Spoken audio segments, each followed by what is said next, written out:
n'ai pas le moindre message à porter, et puis je n'ai pas envie, et puis je ne veux pas être un chanteur à message ou un comédien à message. Je dis, je chante ce que j'aime et ce qui me préoccupe. Si ça se transforme chez les gens par un message, s'ils prennent ça pour un message, eh bien c'est parce que ils en ont besoin eux d'un message. Mais moi, c'est pas un message que je veux leur apporter, pas du tout. Je ne veux rien apporter du tout en plus.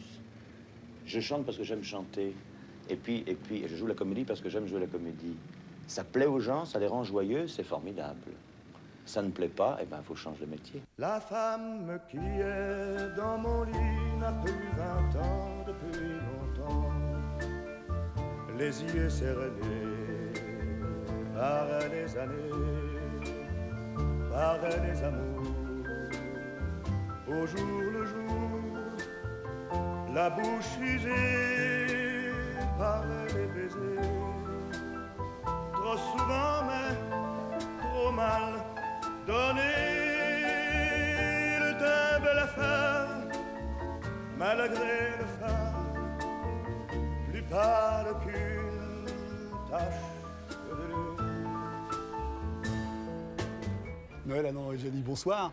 Nous venons de voir votre mari, Serge Reggiani. C'était en 1968, dans un extrait de ce coffret. Reggiani, ses chansons côté scène, côté chœur, produit par Jacques Canetti. Il y a d'abord eu un entretien avec lui et ensuite il chante cette merveilleuse chanson de Moustaki, Sarah, qui pour moi est un chef-d'œuvre. Je vais vous dire une chose, c'est que je ne savais pas que Serge Reggiani a été mon mari. Ah, vous ne savez pas? Non. On va essayer de le rappeler. Oui, Voilà. s'il vous plaît. Voilà. Alors là, je vous rappelle que vous avez vécu 30 ans avec lui jusqu'à sa mort le 22 juillet. 33 ans. Oui. Jusqu'à sa mort le 22 juillet 2004. Alors, 33 ans, il avait 80 ans, de souvenirs dont vous dites vous-même qu'ils ont été gais et sombres. Et d'ailleurs, vous le racontez dans votre autobiographie, Noël Adam Reggiani, Dans les yeux de Serge, paru à l'Archipel. Alors, dans cette autobiographie, bien sûr, vous racontez votre histoire avec Serge Reggiani, mais aussi vous racontez la jeune femme que vous avez été, cette danseuse, actrice qui a fait courir le tout Hollywood, qui s'est mariée avec le fils de Charlie Chaplin, Sidney. C'est ce que vous racontez, en tout cas, jusqu'au jour où vous rencontrez Serge Reggiani. Et c'est ce que maintenant vous allez nous raconter, vous allez nous dire votre passion pour Serge Reggiani, celui que vous appeliez Mon Sergio. C'est joli, non?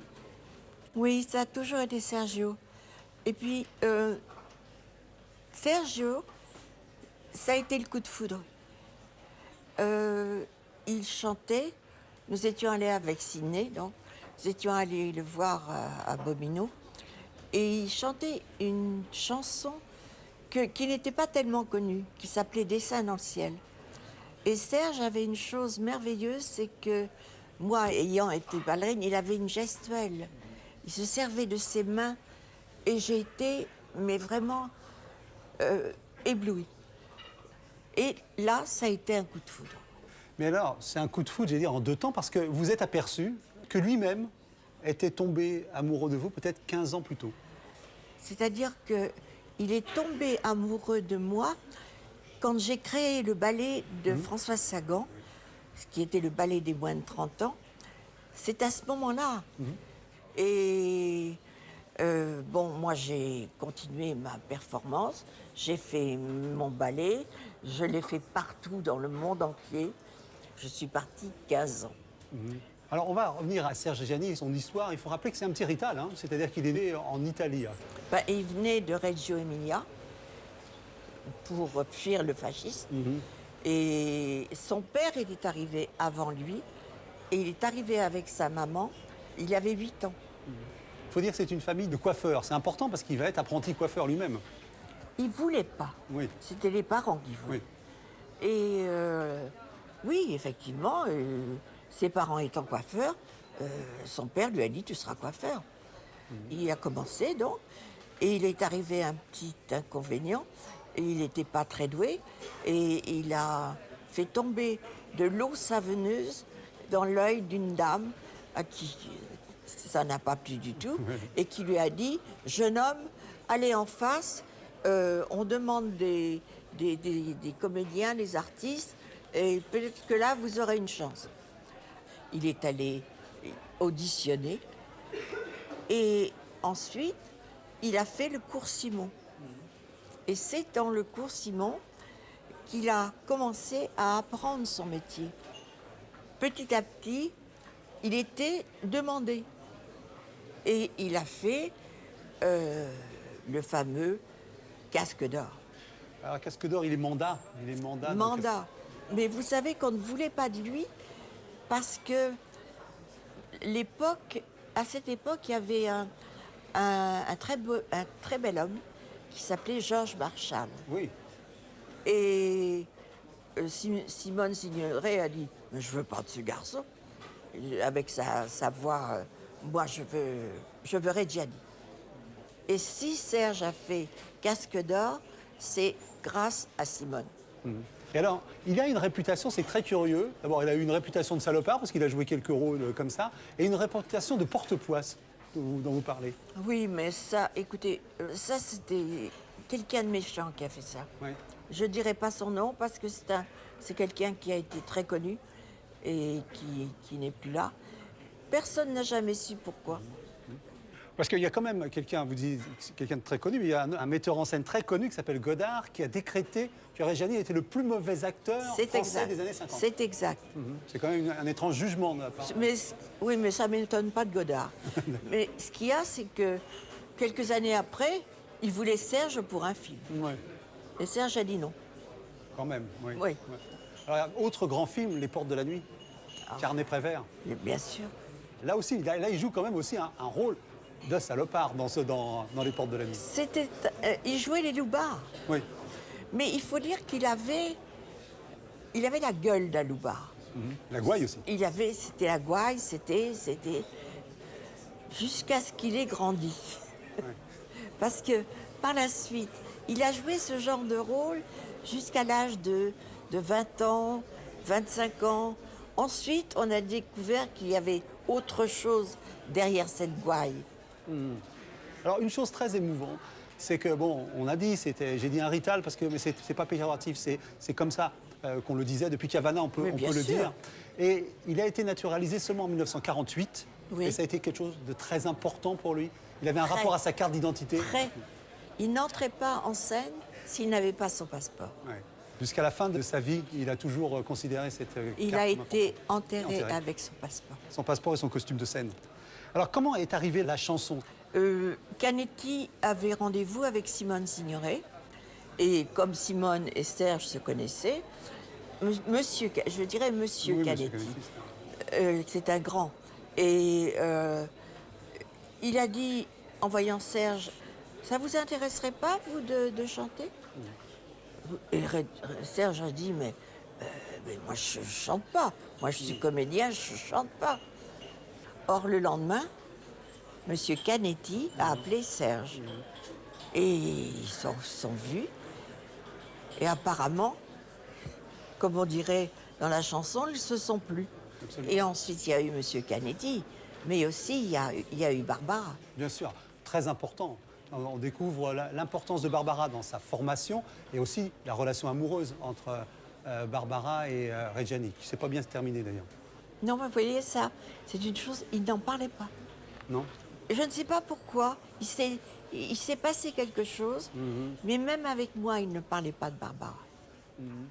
Alors il y a eu, quand même, on en a parlé, l'alcool va être quelque chose qui va vous accompagner aussi dans votre histoire, la partie sombre Oui. de Reggiani, parce que Reggiani avait, à l'égard de l'alcool et de la dépression, un rapport un peu, j'allais presque dire suicidaire.